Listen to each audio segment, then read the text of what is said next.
Joseph was the favorite son. His father, Jacob, gave him a coat of many colors, a symbol of honor and destiny. He had dreams, big ones, visions of greatness that made even his older brothers bow before him. But his brothers didn't see a dreamer. They saw a threat. Therefore, driven by jealousy, they betrayed him, stripped him of his robe, threw him in a pit, and sold him into slavery. Joseph arrived in Egypt, a slave in a foreign land. But even in chains, he rose in favor until he was trusted in the house of Potiphar.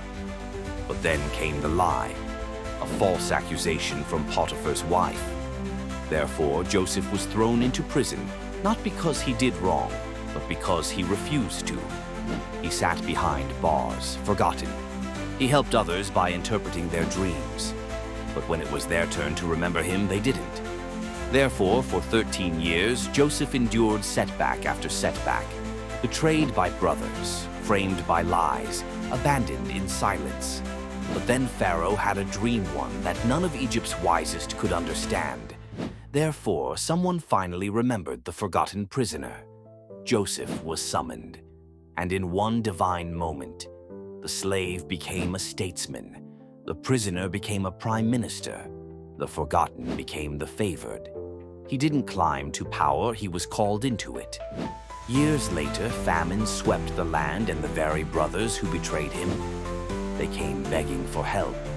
Joseph now had the power to punish, but he didn't seek revenge. Therefore, he forgave not because they deserved it, but because he had discovered something deeper. He said, "You meant evil against me, but God meant it for good." Moral of the story, you may be in the pit, you may be in the prison, but don't lose faith.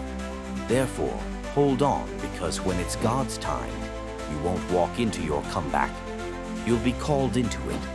Your setback isn't the end. It's the setup for something greater.